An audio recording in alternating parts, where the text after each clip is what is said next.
You can't be serious, man. You cannot be serious! Well, now, Ivan hasn't arrived yet, but we've got the sports editor and the guru in. This is Max, who I just told Max that before he arrived, I mentioned about starting the hybrid car up at Mr. and Mr. Joyce's airline up in Maroochydore, and also the Pool Works man.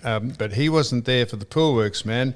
But so Don that went said, for half an hour, did it? That explanation, just like on the podcast. Don said, you would be surprised, Max. Don said, "Well, why didn't you get Max to drive the car?" I said, "Max had no idea how to start the car. Did you?" No, I had every idea how to start the car. You couldn't hear the engine because all the old cars that you drive, as soon as you put it into... I've said that, Max, I said that. When you said, put your foot on the brake, I said, I've nearly pushed it through the bloody firewall. I said, put your foot on the brake and put it into drive, and then you didn't take your foot off the brake. Boys, come on, sport, Maxie. Right. Sport. What would you like to know about sport, Don? Well, I've got a few points down here that I'm going to make a prediction.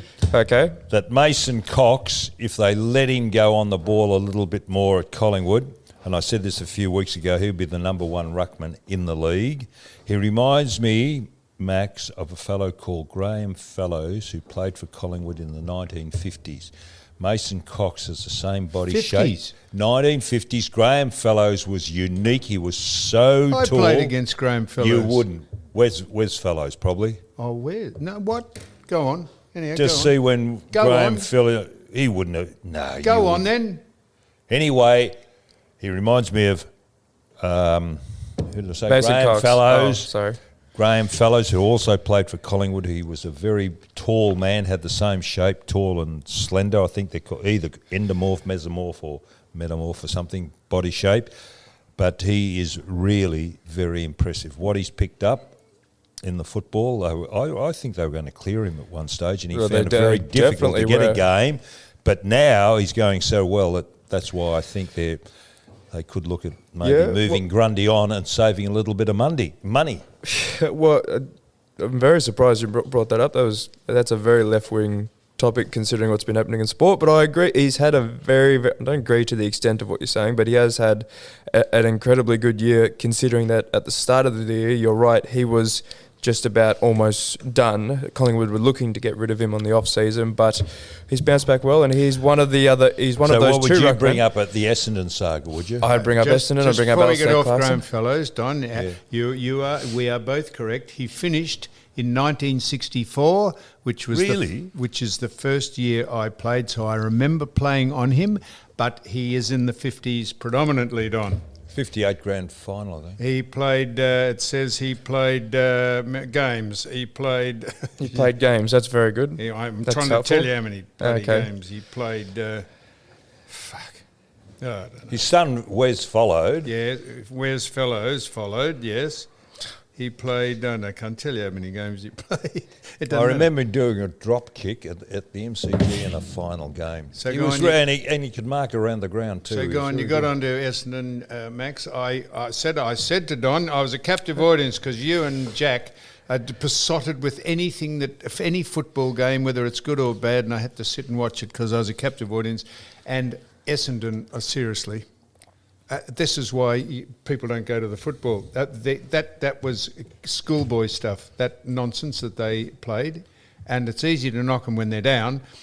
And I noticed I don't know which president, who's the current president or the new president or the old one, said that the coach, incidentally, there's a very good headline in the paper today in the Herald Sun, because didn't you think this was clever, Don? It said, the curious case of Benjamin Rutten. Ah, that's very good. Because there's a film out called The Curious Case of Benjamin Button. That's clever. We've lost on. Keep going. Oh no, yeah. So one of the either the former president or the current president said, Ben, the coach is absolutely safe, and then it had a dash for now. That's the current president, who's the new one, Dave Barham. What would you say? Well, he's got a contract, number one.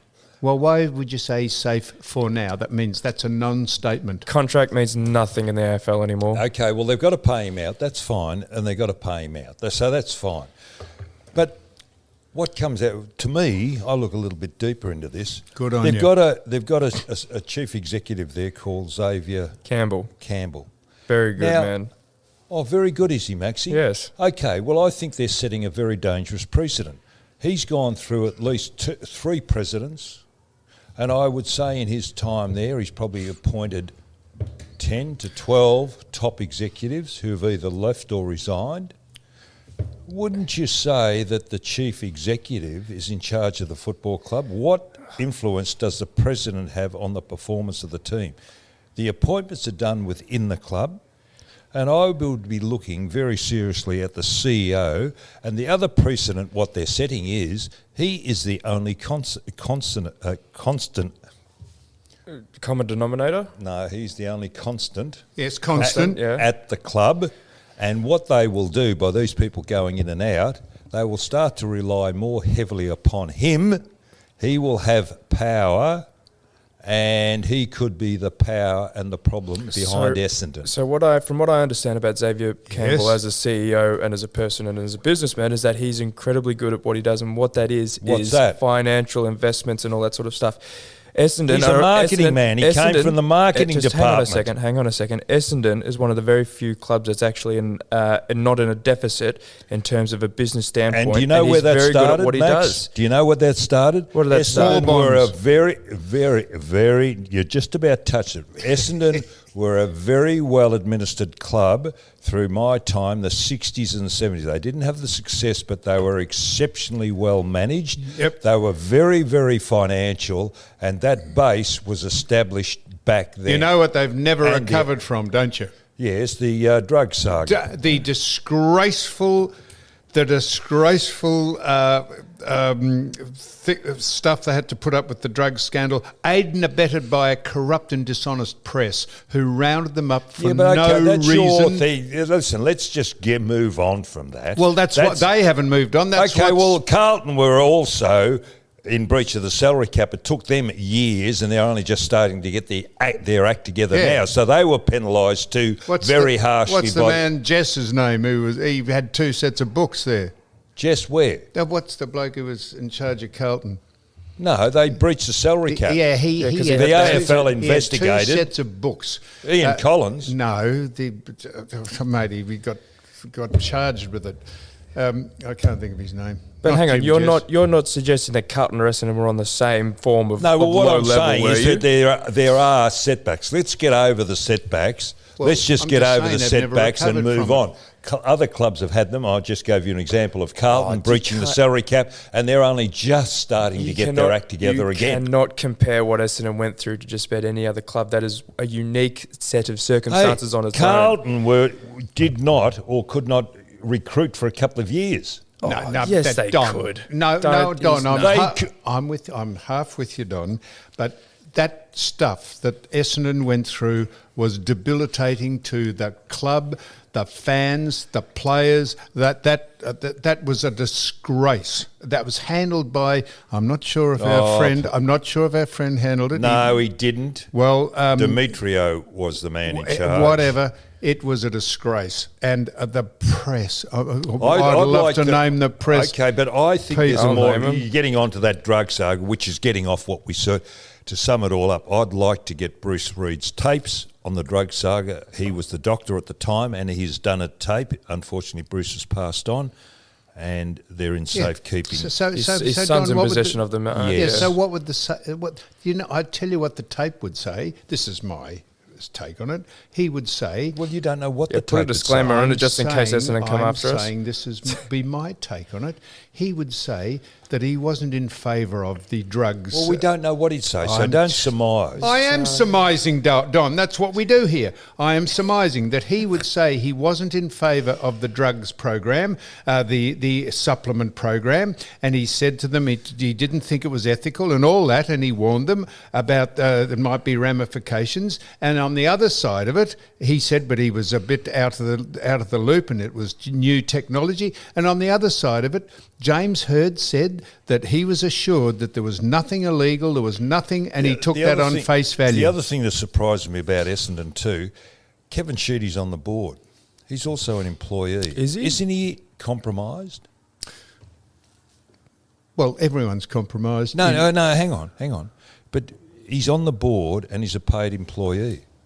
Is he paid? Well, I thought he was. He was Well, it in doesn't matter if marketing he's or paid as or an not. ambassador or whatever. I think he's an ambassador, but I Yeah, don't think but- he's So, Don, in the same capacity as probably what you'd expect. so I haven't watched... If he, I just think if he is getting paid, and I thought that's why he went back to the club in a paid capacity, I think he's compromised being on the board. I think he went back to the club to give fans and everything some sort of stability. Well, no, as a it was- PR exercise. Yes. Yeah, that's a PR what I was going exercise. for. That's correct, And Don. the other fellow, and I feel a bit for Rutten because obviously it's leaked out about their interest in Clarkson, and Clarkson will be sitting back now playing one against the other if it's true that Essendon are interested in getting Clarkson as a coach. So all Clarkson is doing is waiting for the bids to come in. Well, I can give you the.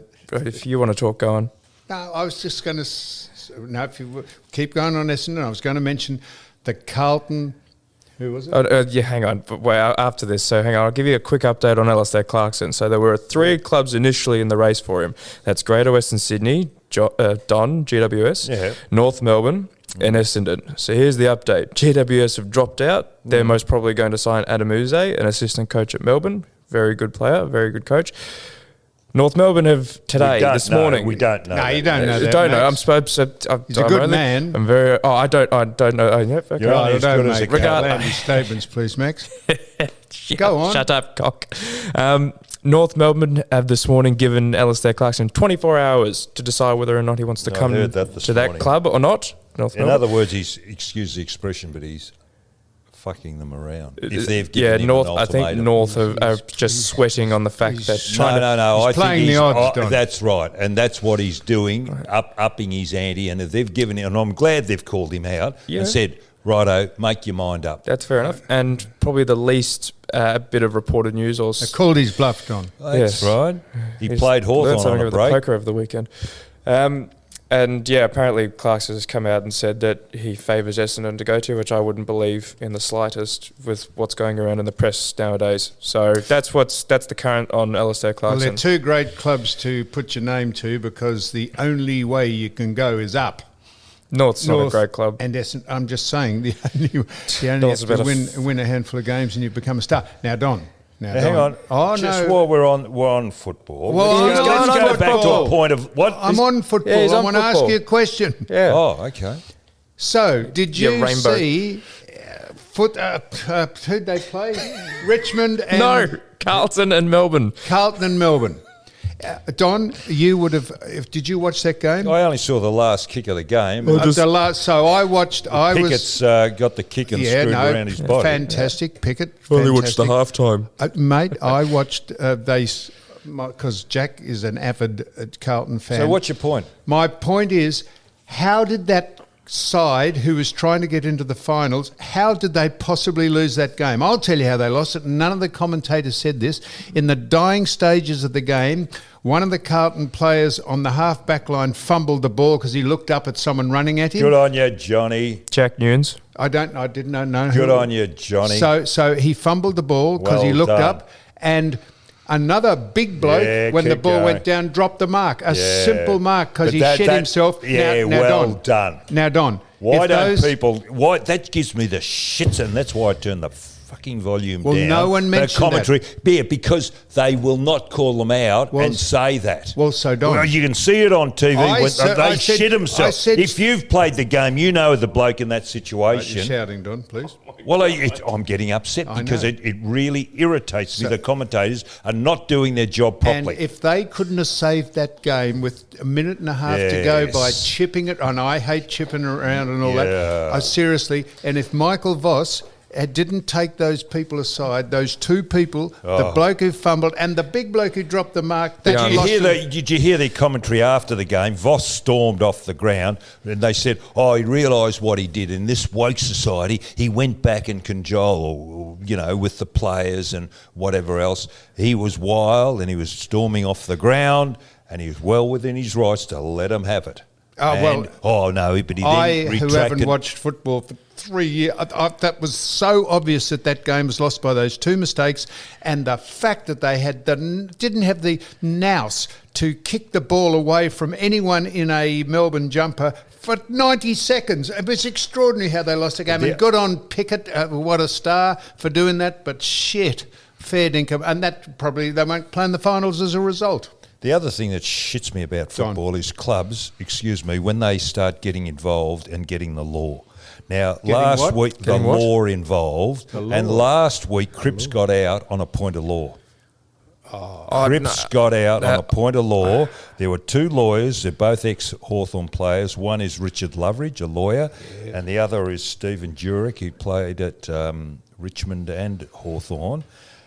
They presided over the case. It was a point of law that got Cripps off. But why would Carlton, the decision was handed down.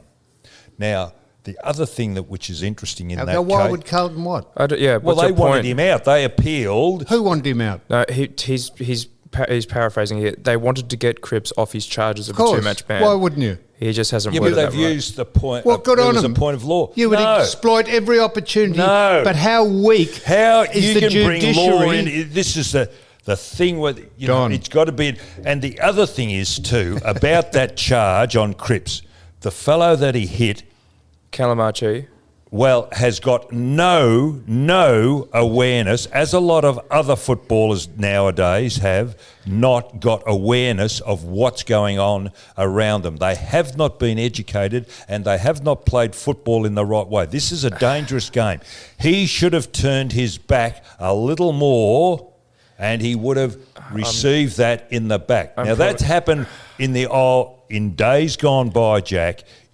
Max, you turned your back. You knew what was coming. The instinct knew that he was coming through. In days gone by, that would be correct. But in today's day, but they got no awareness, John. Because they know that no one's going to hit them illegally or hit them hard like that because they're not allowed to. But and that's what's right. And this other point that he got off last night, Cordy got off. He ran past the bloody ball and the man. A shepherd.